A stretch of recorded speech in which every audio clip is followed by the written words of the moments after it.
The night before my solo trip, I asked my husband for an open relationship. When he refused, I called him insecure. But what happened after that? It completely changed our marriage. I was on the floor of our bedroom, folding shirts and rolling up jeans, trying to fit them neatly into my suitcase. My solo trip was less than 24 hours away. I had been talking about it for months, hiking, sightseeing, maybe even meeting new people.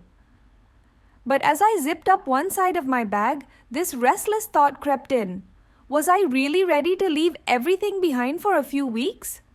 My husband, Daniel, was lying on the bed scrolling on his phone. He wasn't saying much, and that silence made me nervous. He usually teased me about overpacking or made jokes about how he'd eat junk food while I was gone. But tonight, nothing. That's when the thought hit me like a spark. What if I asked him for an open relationship while I was away? It sounded daring, liberating, honest. I didn't plan it. I didn't rehearse it. The words just burned inside me until I couldn't hold them in anymore. I closed my suitcase and sat on the edge of the bed. Daniel, can we talk? He put his phone down immediately, sensing the seriousness in my voice. His eyes softened. Of course. What's up? I swallowed hard, then blurted out. I want us to try an open relationship, at least while I'm away. The words hung in the air like smoke. His face went pale. His lips parted slightly as if he didn't know whether to laugh or scream. You're joking, right? I shook my head. Number, I just don't want to feel trapped. This trip is about exploring. I thought maybe you'd understand. His voice cracked. Understand what? That you want to sleep with strangers while I'm sitting here at home waiting for you? I panicked. His hurt made me defensive. Instead of explaining gently, I lashed out, You're just being insecure. It doesn't mean I don't love you. The second the word insecure left my mouth, I saw his whole body stiffen. His jaw clenched, his eyes darkened. Insecure? He repeated, almost whispering. You think I'm insecure because I don't want to share my wife? I tried to argue. It's just about freedom. It's not like I'm leaving you.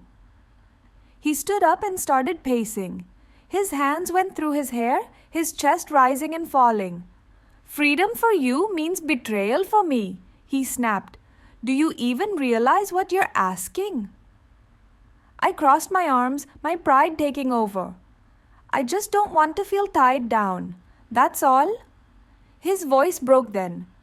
Tied down? That's what our marriage feels like to you? The room was thick with silence after that. We barely spoke the rest of the night. He went to bed early, lying with his back to me. I stayed up late pretending to double-check my packing, but really I was just avoiding the guilt burning in my chest. At one point I whispered, Daniel, are you awake?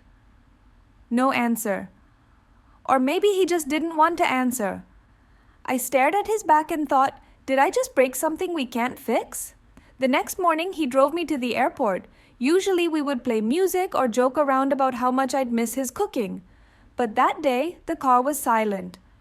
Every mile we drove, the weight between us grew heavier. When we reached the drop-off, I reached over and touched his arm. I'll call you when I land, I said softly. He nodded but didn't look at me. No goodbye kiss. Just a quiet, take care.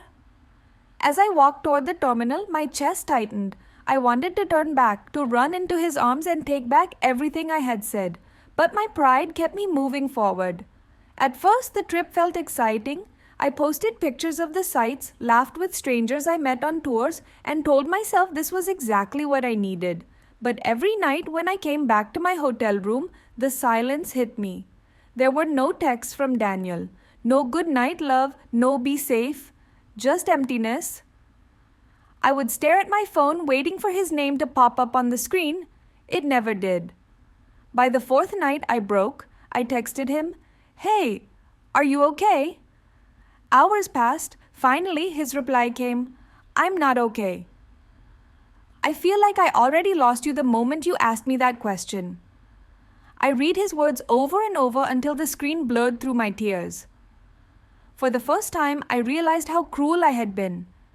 It wasn't about insecurity, it was about love.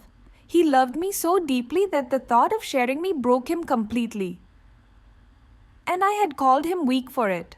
When I came back, he was there at the airport standing stiffly with his hands in his pockets.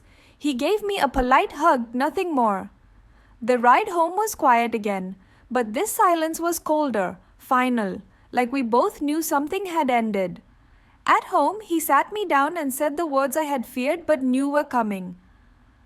I can't do this. I can't be in a marriage where you want half your life with me and the other half with strangers. That's not love. Not for me. Tears spilled down my face. Daniel, I was wrong. I was selfish. Please, I didn't mean to hurt you. He shook his head slowly. You can apologize 100 times, but you can't unask that question. Now when I look back on that night before my trip, I wish I had done the simplest thing. I wish I had held his hand, kissed his forehead, and told him how much he meant to me. Instead, I let my hunger for freedom destroy the one person who made me feel safe, loved, and truly at home. And sometimes, the cost of chasing freedom is losing the very love you didn't know you couldn't live without. If I could go back, I'd trade every adventure, every picture, every fleeting thrill, just to have Daniel look at me the way he used to, like I was his whole world.